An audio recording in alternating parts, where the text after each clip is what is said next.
You know, 1 in 5 people in America go to jail. That's the number. 1 in every 5 people go to jail. The loss to the economy per offender per year is $67,700. The only difference between our staff, myself, and the people who are here is a little bit of luck, a little bit of timing, and some environmental issues. So it's not these strange people that are shown on TV sometimes, it's our next door neighbor.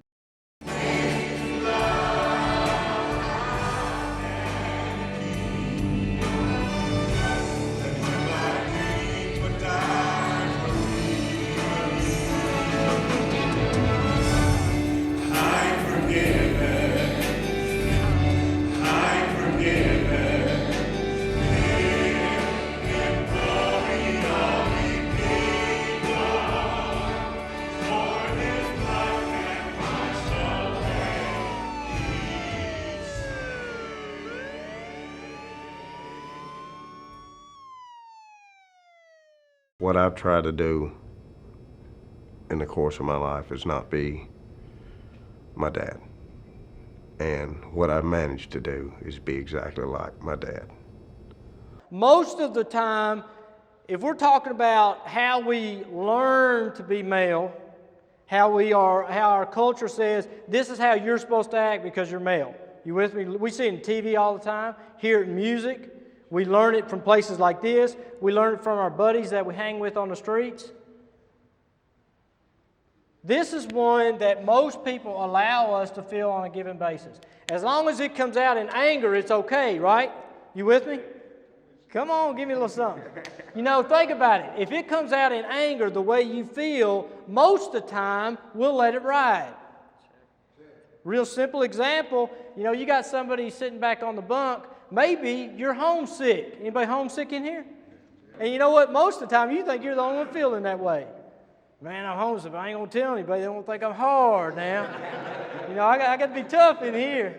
You learn that process even in the jail.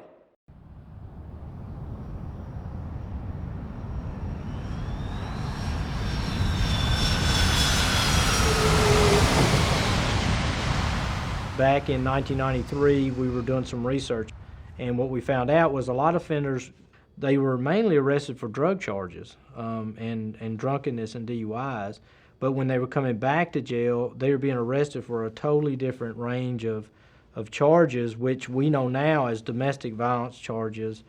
And so in 1994, we started the Sheriff's Anti-Violence effort for men who batter. With me, things build up and build up until it's like Mount St. Helens. It just all comes out at once, and you better not be in my way when it does. I'm usually drunk, and I just blow up on everybody and everything. You become so volatile, and I was just ready to explode. I never knew how to deal with stuff. My emotions, I just stuffed them. I was just kind of not even there most of the time. That's how detached I was from life. But when I drink, you know, I blow up. It didn't matter if it was man or woman, you know, who I was around. I started talking to myself. I would start mumbling shit to myself. I would start saying, I don't have to take this shit. I can't believe this fucking bitch thinks I'm gonna take this shit, you know? And then I went to fantasy rehearsal, and it was violence after that. It was gonna happen, you know, there was no turning back, you know, and I seen that. I also seen that there was how many different kinds of violence there was. See, I came in here thinking this class was about physical violence and about anger management. And I found out this class is about growing up. It's about learning how to have relationships with people, you know, and I have no clue. I came in here, I had 2 coping skills, physical violence and intimidation. That was all I knew.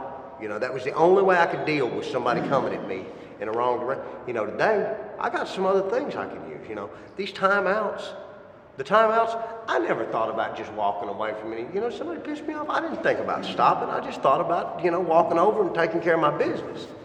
You know, you don't talk to me like that. I can think of probably 6 different occasions in my life where physical abuse in a relationship where I physically abused somebody. You know, I struck a woman. There's a lot of statistics on trauma and abuse and stuff like this. There are 4 million cases of domestic violence in the United States each year, and a woman is beaten every 15 seconds. And this is done by the Bureau of Justice. We believe that probably about 95% of our women have been sexually abused. I had hid some money from my boyfriend, and I wouldn't tell him where it was, and we got into it, we got to fighting. And after we got to fighting, I eventually gave him the money. I was all upset, my eye was black, mouth was busted.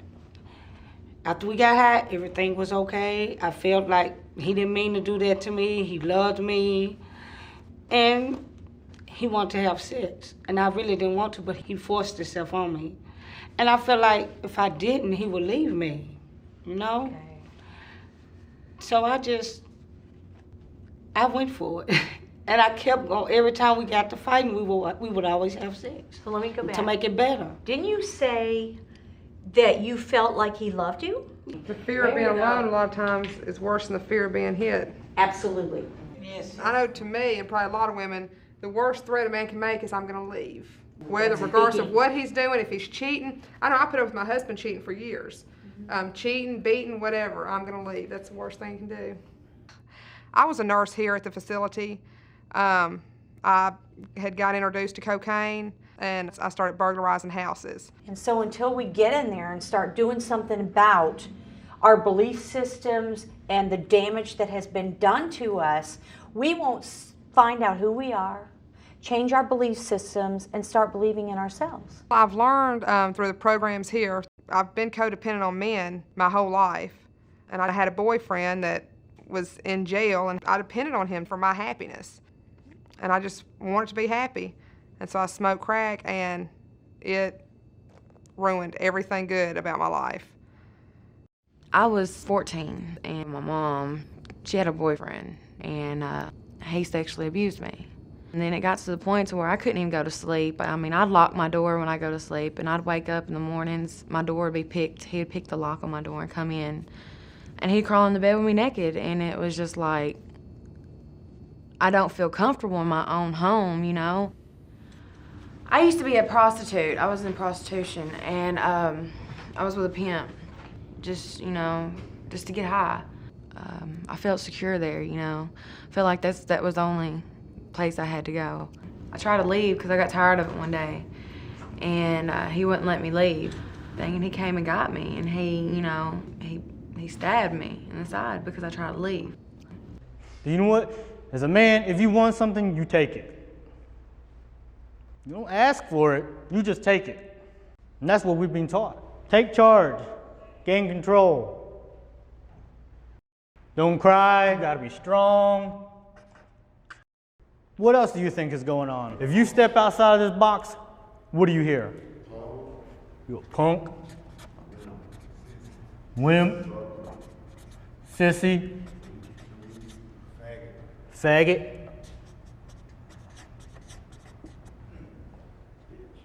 Bitch. Huh? A hoe? I've always known I've had a problem with drinking, but this is actually one of the first times that I've sat down and did a little soul searching with me, and it's scary. It's really, really just terrible, scary. When it comes out, the anger, it's bad part. It's a bad part of me. I wish that I could get it away, but I'm working on that. We need to redefine what it means to act like a man. When I was little, my father used to beat my mother. You know, he was drunk, and she would come home, and he would tell her, he would beat on her like she did something wrong. I was raped when I was 18 years old, before I was ever into, you know, anything other than what a typical 18-year-old would do. Growing up, I seen my father beating my mother, and I didn't want that to happen to me. Okay. So I took control of the situation before the situation took control of me. So are you saying that you were protecting yourself? Exactly. I thought I was. So if you strike at him before he strikes at you, you feel a little bit more in control. Exactly. So that pulled in some false power and control, right? Okay. In one past relationship, I've hit him in the face, busted his nose, busted his windows out in his truck, and it backfired on me. Okay, right. Who ended up having the power and control? He did. He did. Because of why? Well, because I scared him, and later on he told me he was glad I ran when I did because I scared him. I could have ended up dead, but I got away from it before he got that far off. It scared him, and he hit me back, something that I never would have thought he would have done. Like we were talking earlier, if he had been a woman and he had hit you that way, you would have bucked up to him, whether she was a 250-pound woman or not. But him being a man, even if he'd been a little man, you wouldn't have been as likely to buck because society makes us think that men are all powerful, and I think that way. I was sexually abused at a very young age, at 3. I've seen a lot of physical abuse in my home from my dad towards my mom. She would blame it on his alcohol abuse, that he was just drunk, and that these things are normal when people are drunk. It takes about 5 to 7 times for a man or a woman to assault their mate before either one of them call the police, and then it's probably out of hand by then. We had been married for 2 years and happily married, and he seemed to change overnight. He started going out and drinking a lot, and one night he came home, he was drunk, and I was in bed asleep, and he just pulled me out of bed and started hitting me.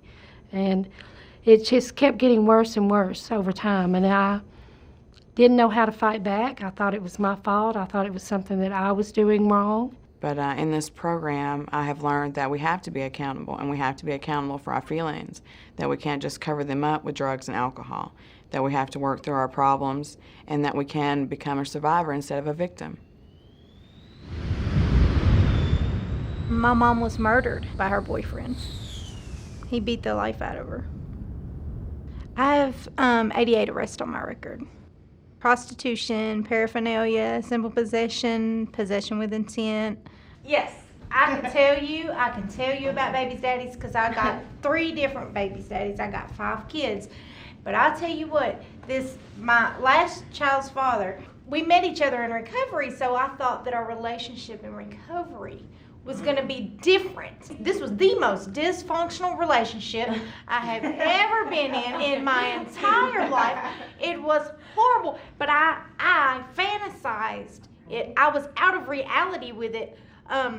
My fantasy was that he loves me and we're going to have a family together, and never mind that he has another family on the weekends. When we were together for 2 years, and I really thought that I loved him, but my definition of love has changed since I've been in this program. I did not love him. I was infatuated with the thought that he loved me.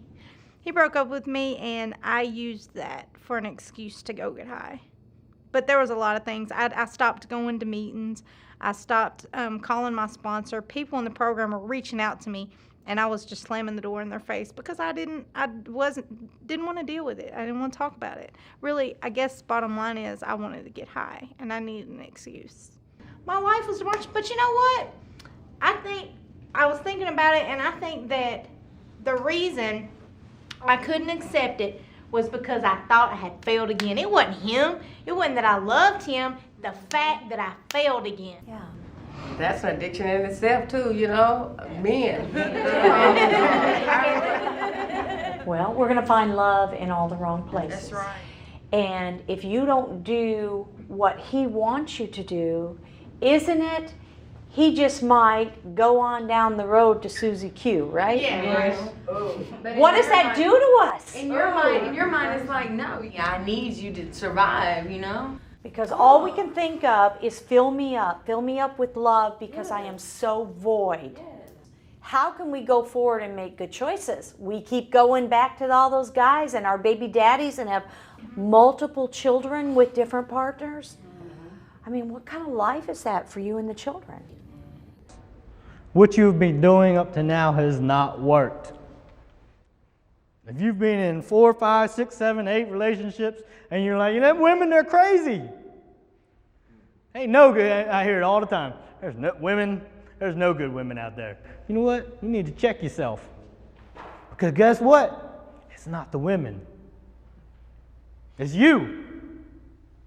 Once you change your way of thinking, once you change your behavior, once you stop using alcohol, once you stop using drugs, when you start developing a better attitude, that is the type of person that is attracted to you. If you're a violent person, if you use alcohol and you use drugs, guess what? You're going to get that crazy girl. You're going to get that crazy girl. That's the type of person that's going to be attracted to you. And you wonder why you're getting them all these crazy women. You know what? Because you're crazy. Because you attract the same type of person you are. That's what you look for. That's what she's looking for. I've done everything from pot to smoke crack, to take pills, to shooting up heroin, to drink any kind of alcohol, liquor that I could get my hands on. And I've been doing those types of things since I was 11 years old. I'd take any kind of pills, you know. I mean, I was one of those people that if you just handed me a handful of something, I'd eat them and then ask you what I took. You know, it really didn't matter.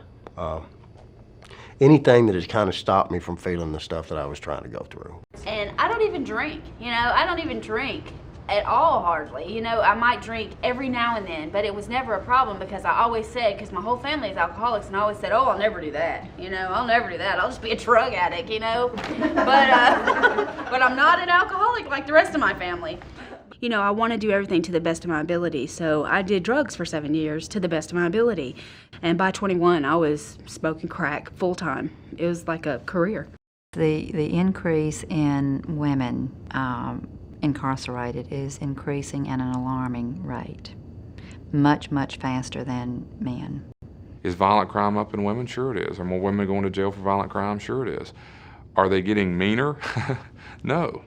It's the addictions that are driving their numbers that 25, 30 years ago would not have happened. I thought that, hey, I didn't have a problem because I could lay down. I could control it, you know. But once I got in here and got to, you know, I got to doing my 12 steps, got to talking to other addicts, I realized, no, I really didn't. I didn't have a job. My occupation was selling drugs or just working through men, making money off of men. You know, that was an addiction in itself, prostitution, the money. See, I trick myself and say, or my disease, you know, kicks in and says, hey, you can get high just for tonight. And when I relapsed, I did. I got high for a couple of hours. I went home from work, went and picked my kids up, my baby up from daycare, picked the kids up, went home, cooked supper, gave the kids a bath, and went to bed. And I was like, wow, I can get high now, you know. But the next time that I got high, I didn't go pick my kids up. I left them where they were. And I didn't go home to cook supper. And it was like a few days before anybody heard from me. And then the next time, it was a week. And then the next time, it was 3 months. They self-medicate because they don't know what else to do. And if they did, they may not choose to go that path because this is easier. You got to remember, when you're in pain, things are happening, you don't have good coping skills, you go to the quickest thing you can get. And there's a instant feeling of euphoria. And not to be vulgar, but the only other way I could explain it is to take the biggest orgasm you've ever had and multiply it times 100, and that's it. And it feels so good that you want to have it again and again and again. And with each time that you use it, it requires, because of the nature of the drug, it requires more. This time I really want it. I mean, I feel like I don't want to go back out and use anymore. I don't want to go back in the same neighborhoods, same playmates and playgrounds. I know I can't do it because this is my life now, Chad. You can do it, right? You can do it. You can do it. You want some love? I am clean and sober 8 years. I used to be a high school teacher on the south side of Chicago. I was going through the end of a marriage, and I discovered alcohol and cocaine. My daughter's grown, my son is grown, and I've never really been there for them. What do you mean by grown? How old My is daughter, grown? she's 22. My son is 18. They were like, my son was 2 when I gave him away, and my daughter was like 4 or 5. And I've been in and out of their life so much. I mean, and I never told my kids I loved them until I got clean. I never could talk to my daughter. I would run by there and see them just every now and then, like once a year I would go see my kids. And it hurts when I see my kids call my cousin their mama instead of calling me mama. They call me by my name. And that's a hurtful feeling to know your child calling somebody else their parent. But I thought that this would be my opportunity to work with women who were lost, and I knew what it was like to be lost. Do you understand why your children call your aunt and your cousin mom? Because I never was a mom to them. I was never a part of their life. What does that mean? To me, I can't really say, Mr. Scott, it hurts. Come on. Yeah. Yeah, it does hurt. It does hurt. I was an addict, you know? I didn't care. At the time, I didn't. It was a scapegoat for me to keep doing what I wanted to do. My aunt and them just kept my kids, and I'm so thankful for that.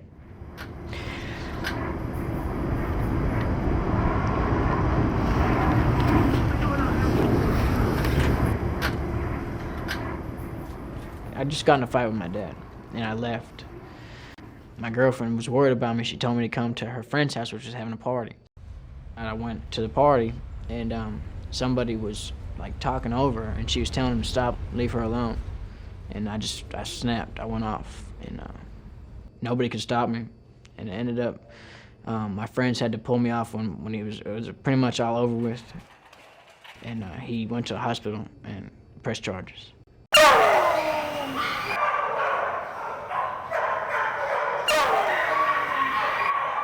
The men who are active involved in the SAVE program, they go every Tuesday and they work with the abused animals.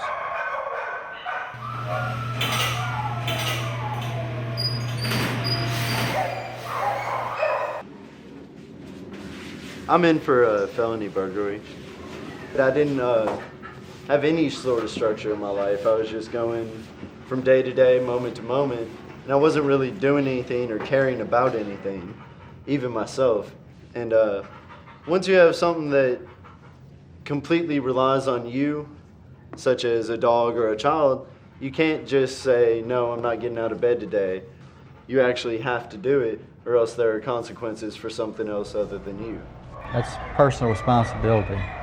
If that's what you want to teach an offender, 7 days a week, 24 hours a day. If you've given a dog, you can either get up, take it outside, or clean up the mess. I mean, that's your choice.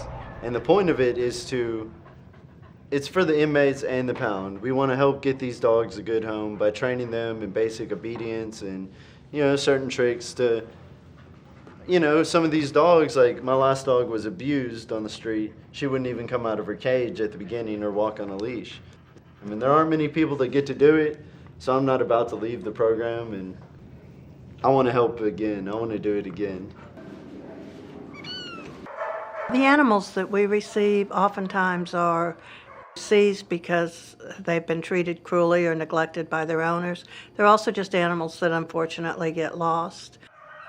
I don't know if you saw the dog Trixie down there. That was the one I just got done training, and our counselor Jay adopted her. By now, all you guys know that I adopted Trixie, and my wife, she made a little movie for you guys to watch of seeing where Trixie is living now.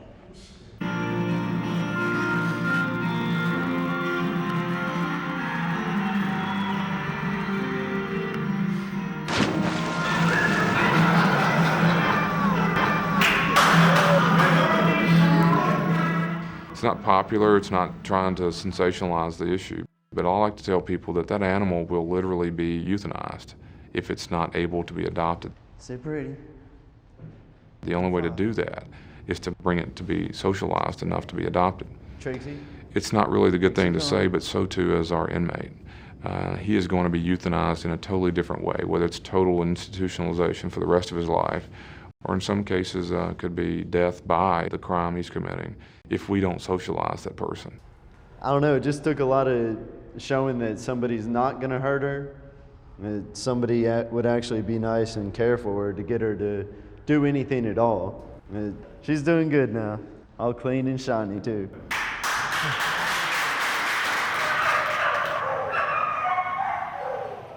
I was walking through the kennel, and one of the inmates was standing in front of a cage, and I immediately realized that he was crying. And thinking he had been bitten, I walked right up to him and asked him if he was okay. And what he said was, "This dog is looking at me just the way my child looks at me." And it was a poor, abused little dog that was in protective custody, huddled in the back. You know, the dog was terrified, and here it was one-on-one, and he couldn't turn his head away. He ended up going on, coming out of the program, being a model prisoner while he was in, but he has never returned, and that was his turning point. Okay, y'all have it sit and have it turn around facing you, paying attention to you, and then we're going to teach that. Okay? I have been in and out of the jail system for the last 12 years.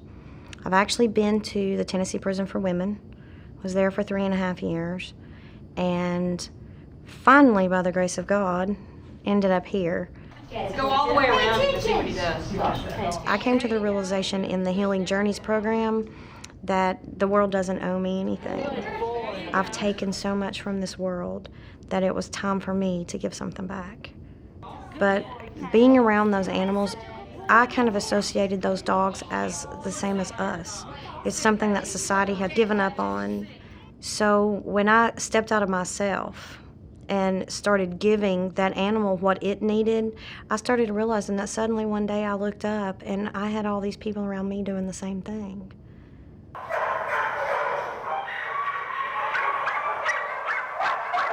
If you look at them the day they start the program and the day they graduate, they're not the same people. I'm in this program for a reason, because I used to fight dogs. Dog fighting is very prevalent in the state of Tennessee.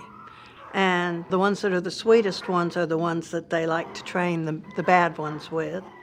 I'm supposed to be one of them macho guys, you know, get around the wrong crowd, want to fight dogs. Most important thing I learned about dogs is they can be trained, they can be loved, and they will love you back. But you got to be patient with them. You got to take your time with them. But the whole thing about working with the dogs with the programs is to learn patience. How many times were they barking at night? How many of you have kids and hear them kids crying at night? You got to have compassion. A lot of you guys, you know what, haven't experienced that. And I think like James and Scott and some of the other guys in the program, they've learned to care. Because sometimes, you know what, when you're running the street, you lose that. You don't care anymore. You don't care about yourself.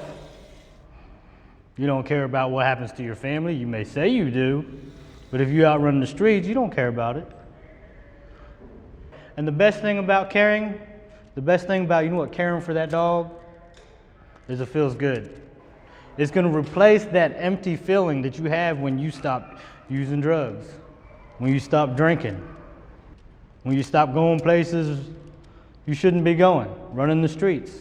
Because when you stop that, there's an emptiness. Where do I go? What do I do? And you need to feel that with something different.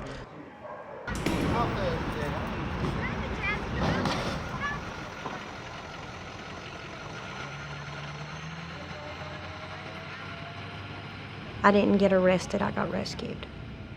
My life got saved the day I came to this jail. If you came into this program for a time cut, great. I bet you every man sitting in here did the same thing. There's nothing wrong with that. But let me tell you something. If you only use a time cut to get out early and not change your behavior, you're just going to come back to jail earlier. You with me? Think about that. It's a true statement. Your attitude about change is everything. If your attitude and the way you think about things has not changed, you're not going to make it. And that's okay. We will leave the light on for you. You with me? I'll see you. Come on back. I'll say, hey, what's happening? But you got to think about it. The more times you come to jail, the less of an impact that jail has on you. Check? Check. Second time you come to jail, it's a little bit easier. You know some of these officers. Hey, what's up, Officer so-and-so? Hey, man, I ain't seen you since last year. Hey, what's going on, dude? Am I lying? All of a sudden, this right here does not have that impact on you that people think it does. You feel me? Because what we're talking about is what's going to motivate you to change. When they go through SAVE, we go through a 8-week course with them for an hour and a half, twice a day, 5 days a week. Plus, we do a lecture with them. Their scheduled day is from 7:30 to 8 at night, 5 days a week. And then they work in the kitchen Saturdays and Sundays as part of kind of paying back the institution for being in a program. The 30-day rule says when you get out of jail, you still hate this place enough to do whatever it takes not to come back. How many of y'all have been there? Come on, let me see you. But after that 30 days, this place starts wearing off. And so you start off in a system that says, I'm in change. That's 30 days. And the next thing you know is, instead of continuing here, you start dipping back down to that old behavior. That's right. You feel comfortable. And let me tell you something. It's familiar too. And the familiar feels good, even if it's negative. I don't know how to deal with staying sober and holding down a job and being a responsible parent. That's what I don't know how to do. And I'm scared to death. You know, I mean, I've never really been sober over 75, 80 days my whole life. Actually, 74 and 75 days twice. And now I've been sober almost 6 months. And I'm doing it in jail, so it's, you know, until the rubber hits the road, I'm really not going to get a chance to test any of the stuff that I've been learning. And I'm going to be scared. I'm going to be frightened. There's nothing wrong with being scared when you walk out. I hope everybody walks out of jail scared in some way. Well, how do you translate that to the streets? And here, this is a pretty easy place to do it. If you're going to time, this is the easiest place to do time in our system. Y'all know that, right? Sometimes. Sometimes. Say that, man. There's a lot of people that get on your nerves in here and will test you, even on your day going out. They want to test you and want to see, just what the fuck you're really about. If you're a punk, if you're a sissy, I mean, just like this morning, I had an altercation with a guy, and I just had to walk away because, one thing I have learned from SAVE is that I don't know how to communicate. Because, growing up, my daddy never did speak with us. It was always the back of the hand, type shit. He would always whoop our ass and then make us do house chores and stuff like that. And I never could tell him how I felt, So if I feel like if I tell somebody how I feel, it makes me feel vulnerable. And once I put myself out there to being vulnerable, I feel weak. And I don't want to feel weak. And it's hard not to put yourself in that situation. Let's talk about 2 months ago before you got here or when you first came through that door. How did you feel about things? I heard it was bullshit. I heard that when I went to New Avenues and before I came to SAVE, I heard it was a load of crap, I mean, it was just, and I'm a firm believer this time around that I get out of everything what I put into it, and it's been true. I've learned so much from this. I mean, what have you learned? It's kind of silly, but David was calling me names while I was playing ball on the court.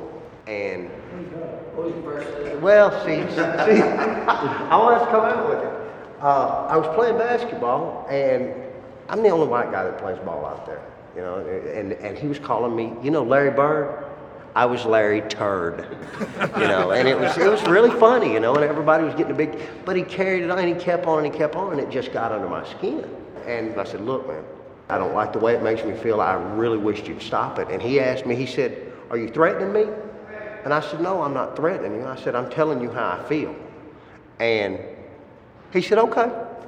And never said another word about it, you know, and just communicating with somebody. And I never could, I just, normally when I came in here, he'd done, I'd have walked up and hit him. You know, I'd have done my 30 days down at Blackwood and I'd have came back and started over. You know, and I didn't have to do that because I learned something in here. Some of you guys I've seen before, right? I'm getting a little gray. You're getting a little gray. When is it going to change? What else are you doing in here that you say is helping me? We're going to sponsor. It's a 12-step program. Okay? Working with the sponsor. And you know what? I think everybody needs some kind of sponsor or mentor. If you don't have one, you need somebody that you can call and just kind of shoot the breeze with. If you don't got that, that's hard. Building a relationship with the community, having them come in to the jail before the offender is released is key. God, grant me the serenity to accept the things I cannot change, courage to change the things I can. When they get out of jail now, they're going to actually have a faith-based mentor in place. They'll have a probation officer that's going to help them out. They'll have employment lined up. And they'll also have a case manager who will help them find direct services. And this hadn't happened in the past. Okay, work on you. Work on you first, and then you can find a healthy relationship. But until you work on William first, all the other stuff does not matter. And please, please, please use me as a resource. Even if you call me on that phone and say, I've been sober and nonviolent for 1 day, that's an accomplishment for some. Because yeah, you can stay clean and sober and nonviolent in jail, but when you walk out that door, it's a whole different ball game, right? So please know, most people always saying, I don't have support. Hello, right here, support, that's me, I'm here, and as well as the other staff back there. Please, please, please use it, because you have no excuse. I won't have to deal with that issue. And please use this reentry package. I mean, it has everything you need, from furniture. This is just treatment centers, A&D resources, healthcare, toilets and showers, the Department of Human Services. And I'll give you a bus pass for a whole week. We've got to focus on, okay, who's going to pick it up from here? What happens after this person leaves jail? And the sheriff's vision is for us to begin thinking about reentry from the point that they enter jail. And we have a fantastic volunteer base of folks who come here and help us do our job. We have about 400, a little over 400 volunteers just for the female facility. And the beauty part about this is these different individuals can actually start the pre-release phase before they get out. They can come into the building and get to know the offender who's going to participate in the program. They'll have a job before they get released. So once their release date comes up, they're going to meet that person right at the door. We become active in the community in housing, in mental health, in programming, in education, in employment. We have employers who we already talked to who have committed to actually hiring these individuals. So 3 to 6 months before they are released, that employer can come in and do the job interview, lay a foundation with this individual. So by the time they get out, they're going to have the job. If you can keep someone employed beyond a 12-month period, there's a chance that they won't return to criminal activity. To present a person with a dream, to present a person with, you will probably be happy doing this, had you ever thought about this? And giving them that goal to look to is one of the most important components of what we do also. It's the old saying that the village raises the child, and that's true. And I think in our sense, the community raises the offender. Okay? You need to, right now, while you're sitting there going through all those emotions. I think we have a lot of passionate people here that love what they do. If you don't have that, it won't work. You get here by a lot of different ways. If you ask 10 different people, they'll tell you 10 different ways. The profession, I think, picks you over time. When I was a very young man, I read the book Helter Skelter, and I tell people all the time that I wanted to know why it happened. I really didn't want to know who did it. I really want to know why people do what they do. I worked a full-time job, ran a little small company. Then I had a spiritual awakening. I got rid of the company, went back to school. I came to realize this is where I'm supposed to be. You know, I come from a big family that there's a lot going on, and it's chaos sometimes, which is good chaos. It's not all bad. It's good and bad. So I think you learn to work within that environment, and I think coming here, it's the same sort of deal. You learn how to operate within it. But we're always, taught to be responsible for each other. I know when I first started working in the sheriff's office, I walked in, and I had some new recruits with me. We just finished the academy, and they said, aren't you afraid of these people? I said, no, I feel right at home. And I've been that way ever since. There is an element of danger because these guys can go off anytime, but I don't feel that. I don't feel that. I remember coming in as an undergraduate student and having one of the officers say, "Why are you here? Surely with an education you can find somewhere else to be." But I would not want to work anywhere else. You know, when they talk about role models, I have to say my mother is my role model. She raised 6 of us on her own, and she kept the hammer on us. And I remember this really distinctive thing when I was 8 years old. I used to bring home little wounded animals and birds and things home, and she would say, "Why you keep bringing these things home? We don't have a place for that." And I said, "Mom, but they need some love, and I think if we just love on them, they'll be all right." And I knew somewhere inside of me that I wanted to help people. I have an outstanding group of counselors. Just the mere fact of coming inside and the door shutting behind you for 7 hours a day. And your office is right inside the jail, and you have offenders walking back and forth across your door. It takes special people to do that. They're not looking for a paycheck. I don't really consider it a job. I consider it a profession. It's really a profession to me. I mean, you see the work that you do that helps other people. There was a woman that was in one of the very first groups within the first 6 months, and she walked around calling herself Ho. I'm a Ho. That's all I'm ever going to be. On the street, I'm a Ho. In here, I'm a Ho. And when I die, I'll be a Ho.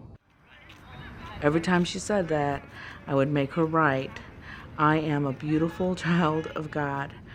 What you did when you were under the influence of alcohol, what you did in order to survive, is not who you are. And she was released, and one day this woman ran up to me, and it was the girl who had called herself the whore. And I stood there and looked at her and was amazed. She was bubbling over with happiness and joy. And all I could do was hear her voice saying, "I'm a hoe." But she wasn't saying that on that day that I saw her. So, you know, those women, you meet them out in the community and you see the changes in them. It's phenomenal. You know, I have guys call all the time going, "Hey, I'm just checking in with you. I'm doing good, and thanks," and that's it. And you know what? It doesn't sound like much, but man, that's gold.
You see, God wants us to value other people, period. It's not something that says you have done so much for me that now I'm going to honor you. Instead, it is an ethical choice that says, I don't care who you are, what you've done, where you've been, what you've become, where you're headed. I choose to honor you. I choose to value you because God in His grace has valued me and values you. So I choose to value you. For those who believe in Scripture, Jesus talks about that when we do to the least of these, when we feed them, clothe them, go and see them in prison, that we've done it to Him.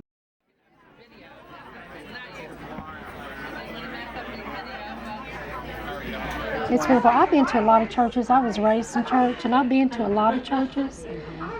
I have never, ever felt judged in this church. And a lot of people don't like to hear about the God aspect of it. And I'm not religious. I don't go to church. And don't hold that against me or anything. But I've got a connection with God, you know. I'm not in control anymore over a lot of things. You know, He's in control. God's in control. That's it. You know, that's the whole deal. I show up. I suit up and show up. And whatever He puts in front of me, that's what I'm supposed to do today. I could just feel His presence all around me. It's like it just, when I'm hurting or when I'm feeling just really alone, and I can always just feel like those arms are around me just saying, it's going to be okay. Congratulations. And I would say that 4 years ago, I was very judgmental. I had real strong feelings about corrections. You lock them up, feed them bread and water, throw away the key. And I would have said, what? Spend money on programs? Are you crazy? But, you know, that just goes to show how you can change when you get out of that shell. And Betty's gotten out of jail and just done so well. She went to the recovery home. She's got a great job. Her son is back with her. And I don't want my son to ever go back into foster care. And ironically, he says to me, we were having a discussion on the way to church one Sunday morning about relapse, and I asked him if he knew what relapse was, and he said, well, yeah, I know what relapse is. It's where you go back to using drugs again. He said, and if you relapse, I'm going to put myself back into foster care because I'm not going to wait around for something bad to happen. What a statement. What an impact. I mean, it just... I think a lot of pressure is put on women. You know, the woman tends to be the one that holds the family together. You know, I get parolees, people coming out of jail that are men. The woman is usually at home taking care of the kids. You know, they say once an addict, always an addict. Well, there's a difference to me in that. Today I'm a recovering addict, and I can put the word recovering in front of that, and that makes all the difference in the world because I live my life differently. You know, I'm not doing the same old things that I used to do. I just celebrated 3 years clean last month, and I still go to meetings. You know, we don't get cured. I'm a recovering meth addict. I'm not recovered, and I have to go to meetings. I also am involved in the recovery support services at Trevecca Community Church. Okay, I want to not use anymore. I've lost everything, but I want my life to change right now. Does that happen? No. Do we want it that way? Yes. If I want to live, I'm going to do something every day to protect my recovery. I'll go to a meeting, call my sponsor, work with other people in recovery, because if I stop, I know there's a chance I'll use again, and I don't want to go through that again. When I was released from jail, I was put into the drug court program. It's called DC-4. Part of the requirements of that program is that for the first 90 days, you do live in a halfway house. You attend group therapy 4 days a week. You're required to work a full-time job, to attend 3 NA or AA meetings per week. You're required to have a sponsor. It's a pretty strict program.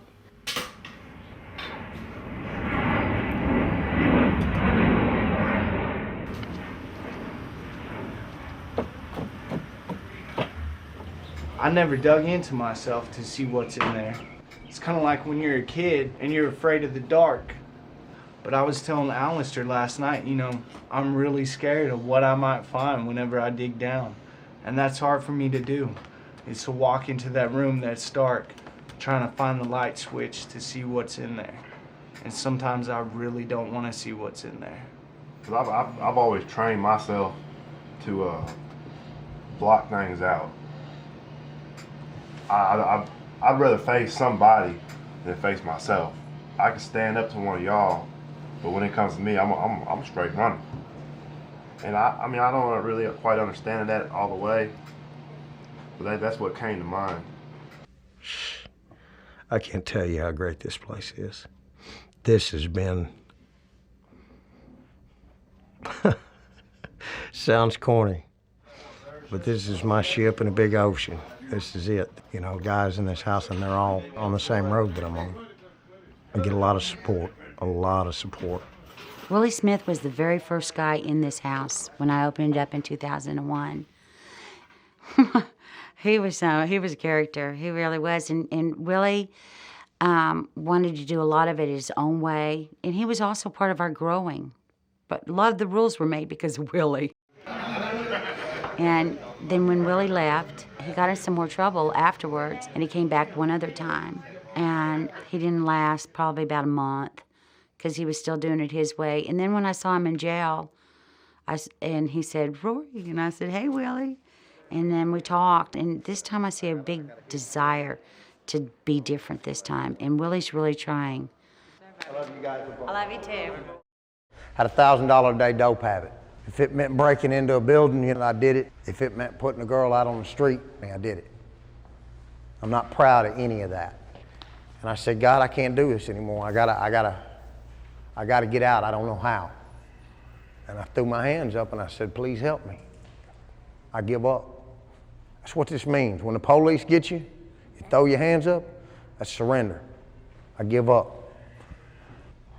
I came up, I got in the New Avenues program and I put my whole ass into it this time. You know, just like I did my using. I don't know about you guys, but I have never half-assed anything in my whole life. Nothing. When I got out there and used, I used 24 hours a day. I used every resource I had. I would use you and your wife and whoever else. I didn't care. I just wanted to get high. I got to attack my recovery the same way because I know what's waiting out there for me. I was real close to being dead. I've been shot, stabbed. This time around, I have to be honest with you. People come up here and talk, I listen. I am still as desperate today to stay clean and sober as I was the day I come down here. Don't shortchange yourself, guys. Don't put no expectations on this stuff. Just get all in. I deserve to live this way. You know, I deserve to live decent. But I'm not supposed to be here. I wouldn't.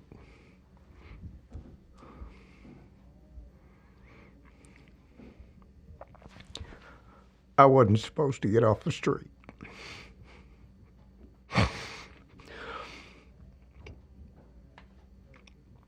I've been blessed. Thanks, guys.